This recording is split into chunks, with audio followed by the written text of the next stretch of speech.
नमस्कार and welcome to all of you in global lookout. दोस्तों 7 नवंबर यानी कल एस जयशंकर जी गए थे मॉस्को में मिलने अपने काउंटर पार्ट सर्गेई लेवरोव से। ये विजिट जयशंकर जी की पहली विजिट थी रशिया यूक्रेन वॉर के शुरू होने के बाद से, और इस मीटिंग के बाद ये कहते हैं कि रशिया और इंडिया के जो रिलेशन है उससे इंडिया को फायदा मिला है, और इसलिए क्योंकि इससे हम लोग को फायदा मिल रहा है इसलिए I will like to keep that going.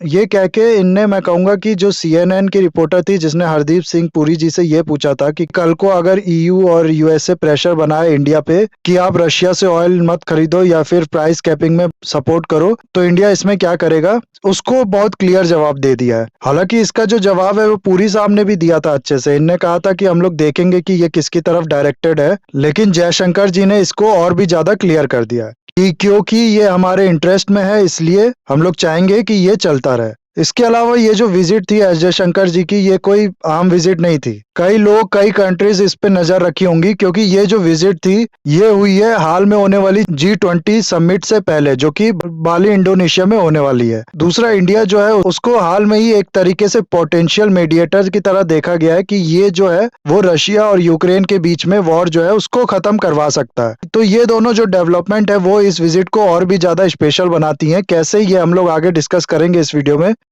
इसके अलावा रिसेंटली वॉशिंगटन पोस्ट ने रिवील किया है कि मोदी जी ने ट्राई किया था इन दोनों कंट्रीज में पीस एस्टेब्लिश करने के लिए, लेकिन ये पॉसिबल हो नहीं पाया। इसके बारे में भी और भी बहुत चीजों के बारे में डिस्कस करेंगे हम लोग इस वीडियो में। तो बहुत कुछ है जानने को, बस आपको एंड तक बने रहना है, और अगर वीडियो अच्छा लगे तो लाइक, कमेंट, शेयर, सब्सक्राइब जरूर करना है। तो मंडे को एस जयशंकर जी गए थे मॉस्को में, और वहाँ जो नॉर्मल टॉपिक्स हो उन्हीं टॉपिक्स पे ये इस बार भी बात करते हैं, जैसे कि टेररिज्म, क्लाइमेट चेंज, आज की जो ग्लोबल सिचुएशन है, रीजनल इंटरेस्ट, एनर्जी मार्केट, इस तरीके की चीजों पे ये बात करते हैं। इसके बाद ये कहते हैं कि एनर्जी मार्केट जो है वो इस समय स्ट्रेस में है, और हम लोग यानी इंडिया थर्ड लार्जेस्ट कंज्यूमर है ऑयल एंड गैस का वर्ल्ड में। इसलिए ये कहते हैं कि यह हमारा फंडामेंटल ऑब्लिगेशन है कि हम लोग इंडिया के कंज्यूमर को बेस्ट पॉसिबल एक्सेस दे इस ऑयल और गैस का, जो कि एडवांटेजेस टर्म पे हो। तो एक बार फिर ये वही पुराना वाला जो स्टेटमेंट है इंडिया का वो दोहराते हैं कि हमारा ये ऑब्लिगेशन है कि हम अपने लोगों को सस्ता जो ऑयल है वो प्रोवाइड करें कहीं से भी, और इस तरह की बाकी बातें भी ये इसमें करते हैं। नाउ इनने क्या कहा अपने वीडियो में वो हमारा मेन टॉपिक नहीं है। यहाँ पर हम लोग डिस्कस करने वाले इनकी जो ये विजिट थी इसकी सिग्निफिकेंस क्या है। अगर आपको याद हो तो सितंबर में मैक्सिको के फॉरेन मिनिस्टर मार्केलो लुइस एब्राड कैसुएला ने यह कहा था कि यूनाइटेड नेशन सिक्योरिटी काउंसिल को एक पैनल बनाना चाहिए जिसमें पोप फ्रांसिस हो, United nation secretary general Antonio Guterres हो, और इसके अलावा उसमें हो प्राइम मिनिस्टर मोदी, और ये पैनल मिलकर बात करे दोनों पार्टी से और पीस एस्टेब्लिश करे।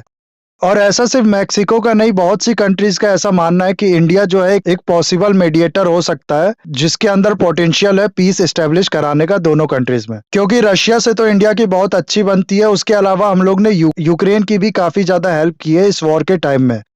ये 12 सितंबर 2022 का आर्टिकल है, आप लोग यहाँ देख सकते हैं। 7,725 किलोग्राम ह्यूमैनिटेरियन एड भेज चुका है इस वॉर के टाइम में। यूक्रेन से भी हम लोग का कोई खास प्रॉब्लम है नहीं। हालांकि थोड़ा नाराज होगा यूक्रेन की इस वॉर में इंडिया और चाइना की वजह से ही रशिया सरवाइव कर पाया सैंक्शन, लेकिन उसके बाद भी ऐसा नहीं है कि दोनों देशों में रिश्ते जो है वो बहुत ज्यादा खराब है।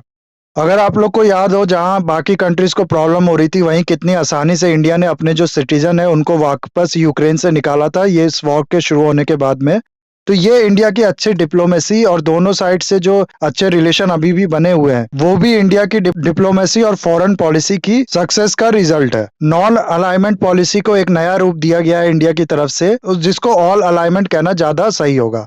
हालांकि नॉन अलाइनमेंट का भी यही मतलब था कि हम लोग किसी के पाले में नहीं जाएंगे, हर कंट्री से अच्छे से बनाए रखेंगे, लेकिन अब ये ज्यादा जाके सक्सेस हो पाया। कहने का मतलब ये है कि इंडिया का जो रिलेशन है यूक्रेन और रशिया से दोनों से अच्छा है। और अगर आप लोग को एससीओ की मीटिंग याद हो तो उसमें पीएम मोदी ने पुतिन से ये कह दिया था कि this is not the era of war, और इसके बाद पुतिन ने भी रिप्लाई किया था कि मुझे पता है this is not the era of war, और हम लोग ने इसके बारे में फोन पे भी बात किया, और मैं भी चाहता हूँ कि ये वॉर जो है वो खत्म हो जाए। लेकिन यूक्रेन के जो प्रेसिडेंट है जेलेंस्की वो ऐसा नहीं चाहते। और वाकई में रशिया के जो प्रेसिडेंट है पुतिन, वो अभी चाहते हैं कि ये जो वॉर है ये यहाँ पर रुक जाए या फिर एटलीस्ट सीज फायर दोनों साइड से एस्टेब्लिश हो जाए। क्यों? क्योंकि इनको जो रिवॉर्ड है वॉर का वो एक तरीके से मिल चुका है और इस वॉर की वजह से इनकी इकोनॉमी पे भी बहुत ज्यादा नुकसान हुआ है। तो अगर ये वॉर इस समय रुक जाता है तो इनको जो रिवॉर्ड है वो मिल गया, प्लस इनकी जो इकोनॉमी पे कंटिन्यूस नुकसान हो रहा है उससे भी रिकवरी हो सकती है और एक तरीके से इनके पास दिखाने के लिए रहेगा कि देखो हम लोग ने जो वॉर छेड़ी है उसका हम लोग को ये रिजल्ट मिला है। यूक्रेन के आज 15% टेरिटरी जो है वो हमारे पास है। ये तो हो गई रशिया की बात, प्लस इसके अलावा बहुत सी कंट्रीज हैं जिनकी इकोनॉमी पे इस वॉर से असर पड़ा है, उनकी इकोनॉमी को बहुत ज्यादा नुकसान हुआ है। कहीं कहीं तो ये एक तरीके से ह्यूमैनिटेरियन क्राइसिस को जन्म दे दिया इसने। वो कंट्रीज भी चाहेंगी कि ये जो वॉर है वो किसी तरीके से खत्म हो या फिर सीज वायर इस्टेब्लिश हो।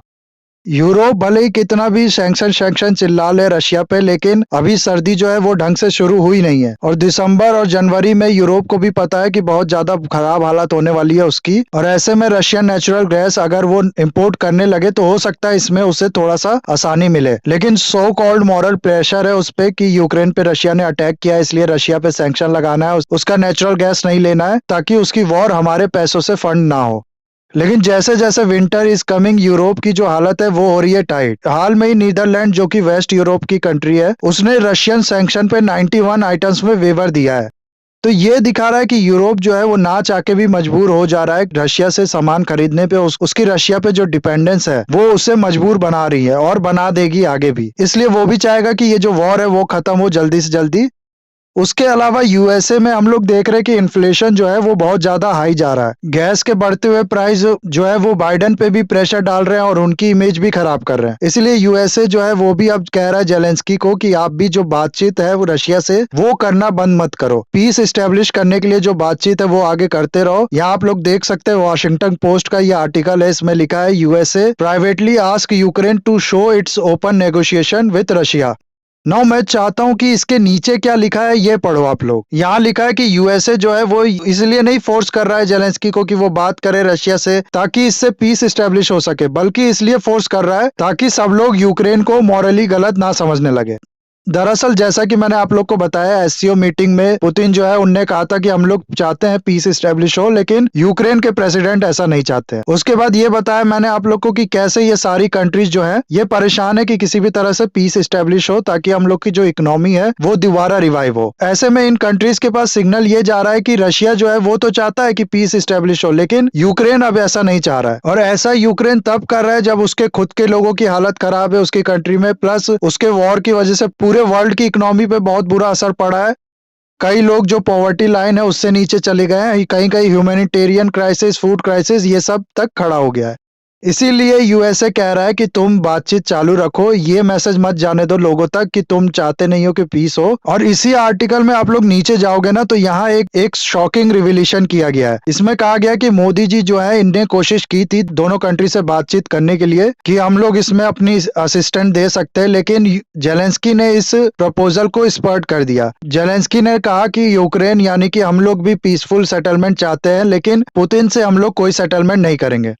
अब इसका मतलब क्या है ये मुझे समझ में नहीं आ रहा। जिस कंट्री से तुम्हारा वॉर है और तुम कह रहे हो कि हम लोग पीस चाहते हैं, उसी कंट्री के प्रेसिडेंट से कह रहे हो कि हम लोग नहीं, उनके साथ बात नहीं करेंगे, तो फिर किसके साथ बात करेंगे ये लोग? तो एक तरीके से खाली स्टबॉर्ननेस है जेलेंस्की की। इनको चाहिए कि अभी की सिचुएशन देखते हुए ये पुतिन के साथ बात करे और फाइनली जो पीस है वो दोनों कंट्री में सेटल हो।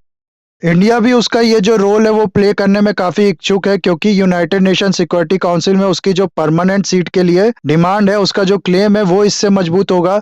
वो ये दिखा पाएगा वर्ल्ड को कि देखो हम लोग जो वर्ल्ड का सबसे बड़ा इशू था हम लोग ने उसको सॉल्व कर दिया। साथ ही साथ इससे जो मोदी जी का एम्बिशन है कि वो ग्रेटेस्ट लीडर कहलाए इंडिया का, वो भी पूरा हो पाएगा। ऐसा मैं नहीं कह रहा, ऐसा डेक्कन हेराल्ड का ये आर्टिकल है, इसमें लिखा है, आप लोग यहाँ देख सकते हैं।